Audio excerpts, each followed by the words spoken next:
¿Qué tal, fanáticos beisboleros? Feliz cierre de semana. Espero que se encuentren excelente el día de hoy. Como ya saben, cambiamos las cápsulas una vez por semana los días viernes. Ya la primera fue la anterior. Esta vendría siendo la segunda, cerrando la semana, que fue bastante sorpresiva con los movimientos, tal como se esperaba en el mercado de las grandes ligas. Esta cápsula, este espacio es patrocinado, presentado por la casa de apuestas deportivas BetSwing. Síguelos en sus redes y regístrate en su página web.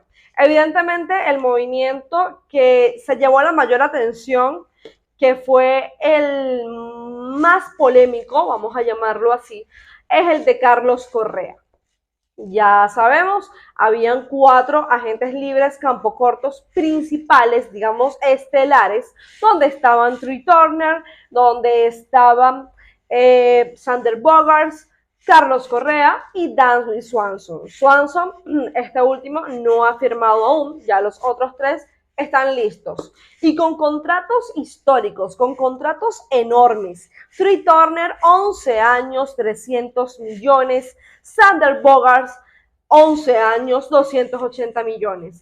Y ahora tenemos a Carlos Correa, más de 300 millones, 13 años, lo cual me parece que es un tema de análisis que, bueno, daré mi opinión, haré mi análisis estadístico. Como ustedes me conocen, me gusta esa parte. De hecho, ya había publicado un poco sobre los números, tanto ofensivos como defensivos, de Carlos Correa y Dansby Swanson, haciendo un breve análisis, tanto en Twitter, tanto en Instagram, donde allí hacíamos esa comparación, ¿no? Me parece muy interesante tomar la cápsula de hoy solamente para hablar de Carlos Correa y preguntarnos, ¿realmente vale más de 300 millones y 13 años Carlos Correa? ¿Es lo suficiente como para valerlo de acuerdo a cómo está el mercado de las grandes ligas? Y aquí comienza esta controversia, ¿no? Vamos a analizar parte por parte. Evidentemente, cuando hablamos de Correa, en lo que concierne a la ofensiva, quizás no en números básicos, pero sí en números avanzados, es buena, está por encima del promedio. ¿De qué hablo? La línea ofensiva, averaje, OBP, slugging, nunca ha estado, digamos, en una temporada completa de las grandes ligas exagerada, contundente, muy positiva. De hecho, solamente una vez en su carrera batió sobre 300, ¿no? En averaje. Estas son las estadísticas básicas, las métricas que todos conocemos. Ahora bien, muchos dicen por ahí, bueno, pero Correa tuvo muy poca cantidad de carreras impulsadas, poca cantidad de jonrones. De hecho, leí un artículo donde hablaban de que no ha llegado nunca a las 100 impulsadas, a los 100 remolques y a los 30 o más estacazos en una temporada. Y es así. Vi los números para verificar si no se equivocaban y efectivamente Correa nunca ha estado en esos números. ¿Y por qué hago mención? Quizás algunos dirán, bueno, pero es que en temas de estadísticas avanzadas esto no es tan relevante porque son básicas. Pero es que, señores, a pesar de que sí, en las ofensivas, las métricas ofensivas avanzadas son las que se toman en consideración para los tipos de contratos tan jugosos, a pesar de ello, lo que son las carreras impulsadas y los jonrones tienen mucho peso en las mayores. No lo ha perdido, porque se trata realmente del show mediático, se trata de realmente lo que llama la atención superficialmente del fanático. Y de hecho, llamaba mucho la atención cuando hacía esa comparación de Swanson y Correa, porque Correa impulsó a 64, si no me equivoco, carreras, mientras que Swanson fueron 90 y algo. Es más oportuno Swanson, al menos en 2022, ¿no? Y bueno, de acuerdo a lo que decía también, los cuadrangulares nunca por encima de los 30, que uno pensaría, bueno, pero para un contrato tan significativo, tan contundente, debería tratarse de un jugador así, ¿no? Tomando referencia, por ejemplo, lo que pasó con Aaron Judge o lo que ha pasado con otros, ¿no?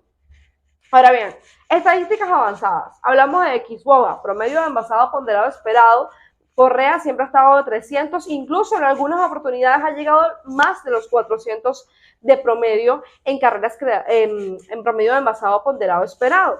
Lo que concierne a el WRC Plus, carreras creadas ponderadas Plus, también siempre ha estado por encima del promedio. Recordemos, estadística índice, promedio es 100.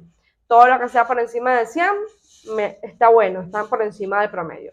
Efectivamente, siempre ha estado por encima de 100. Nos vamos al BABIP, siempre por encima del 300. Comparamos el BABIP con el porcentaje de líneas conectadas, siempre dentro del promedio. Recuerden que el promedio de líneas conectadas de un jugador es entre 17 y 23%. Correa siempre ha estado allí, efectivamente, conecta, tiene buena calidad de los contactos, ¿no? Digamos que en esta parte ofensiva avanzada, exceptuando lo que ya dije, carreras impulsadas y jonrones, que es lo que más llama la atención del fanático, en lo que concierne avanzadas, sí, está por encima del promedio, sí, podría quizás valerlo, ¿no? Pero luego nos vamos a las métricas de defensa. Y yo me voy a estancar acá, como decimos, porque estamos hablando no de una posición que sea un relajo, para decirlo vulgarmente, sino hablamos de campo corto, una posición demandante, una de las más complicadas en las grandes ligas, en el béisbol, perdón. Lo que significa que requeriría, digamos, un tanto que sea completo, ¿no? Lo que concierne a la posibilidad de firmar un contrato tan millonario y de tantos años, sobre todo de tantos años, porque digamos, la efectividad del rendimiento en el campo corto va a afectar mientras más años transcurra, ¿no? Y estamos hablando de 13 temporadas, ¿no? Vámonos con estadísticas avanzadas de defensa. Ya las mencionaba también cuando hice la comparación con Swanson. Hablamos de los outs por encima del promedio. Esta estadística toma en consideración lo que concierne a qué tanta es la distancia del fildeador para alcanzar la pelota. ¿Qué tanto tiempo tiene ese fildeador para alcanzar la pelota? ¿Y qué tan lejos está de la base por donde va a pasar el corredor, por supuesto? Luego tenemos clasificación de zona definitiva. Se consideran por muchos sabermétricos la estadística, una de las estadísticas más completas en términos defensivos, ¿no? Este toma en consideración las jugadas que se hacen out. Si por un error o fielder choice permiten que se base el corredor, si permite ese fildeador que un batazo normal se convierta en una extra base, entre otras. O también si precisamente por ese error es precisamente por el error que se convierte en extra base. Al final todos vienen siendo lo mismo, ¿no? O sea, todos engloban esa idea. O también si una pelota permite que se convierta en hit. Luego tenemos en esas estadísticas defensivas lo que sería lo que ustedes consiguen FRAA o carrera sobre el promedio. Esta, digamos que no se considera mucho, digamos, tan completa porque no es jugada por jugada que la mide, sino que toma en consideración factores como el parque, factores como el cuerpo de lanzadores, factores como si hay corredor en base o no lo hay. Pero siempre tiende más a inclinarse hacia el UZR, o clasificación de zona definitiva, o incluso lo pueden conseguir como clasificación de última zona, ¿no? Esta estadística en particular trata de dividir el campo en varias zonas y le atribuye la responsabilidad a los fildeadores individuales de esa zona en particular. Esta estadística, si está en cero, si ustedes ven que un jugador tiene UZR, así como lo consiguen como estadística así abreviada, en cero, está en neutro. Todo lo que sea por encima de cero es bueno, porque está diciéndome qué tantas carreras ha permitido o ha salvado ese jugador, ese fildeador, ¿no? Entonces, lo que sea por encima de 5 es bueno. Carlos Correa tuvo una en 2022. En lo que concierne a UZR o clasificación de zona definitiva. En lo que concierne a outs por encima del promedio fue negativo. Y en lo que concierne a FRAA, que si lo consiguen como en la abreviatura, o carrera sobre el promedio, tuvo 0.1. ¿Qué me quiere decir esto? La defensa no está bien. De hecho, hacía un análisis en la página de Baseball Prospectus y evidentemente se veía el cuadro porque dicen, ¿no? Oye, él viene de una buena temporada la anterior porque ganó guante de oro, ganó guante de platino, pero con la particularidad de que es la única temporada que en lo que concierne a la defensa está por encima del promedio. Y esto coincide con Lozano, porque recordemos que Correa estuvo lidiando en 2018-2019 con problemas en la espalda, también estuvo lidiando este año, fue a la lista de lesionados en 2022. Entonces, este es otro factor que se toma en consideración para los contratos. Tienden a lesionarte, tienes historial, quizás, está bien, no podemos, juzgarlo, ¿no? O tomar en consideración eso del todo para otorgar un contrato, para hacerlo firmar.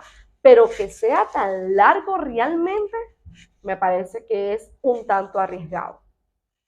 Me gustaría saber sus opiniones. ¿Realmente creen que Carlos Correa valga esa cantidad de años y la cantidad de dinero? Creo que aquí hay algo que es muy importante y es que el factor del mercado, cómo se está adaptando, es lo que está permitiendo que todos estos contratos sean tan jugosos, tanto en años como en términos económicos. Pero realmente me parece que de manera objetiva, analizándolo a él como jugador, está muy exagerado, vamos a decirlo así. Pero me gustaría saber sus comentarios. ¿Realmente los vale Carlos Correa o no los vale? Recuerden suscribirse al canal de YouTube si te han gustado estos análisis y activa la campanita de notificación para que te lleguen todos los viernes la cápsula beisbolera con el tema del momento en las mayores o quizás también en las ligas invernales, en la LBBP. Se acerca la Serie del Caribe, se acerca el Clásico Mundial de Béisbol. Y si tienes a tu favorito para alguno de estos eventos, no dudes en apostarle con la casa de apuestas deportivas BetSwing. Nos vemos, nos hablamos el próximo viernes y recuerden los Reels todos los lunes en la cuenta de Instagram con el resumen de la semana.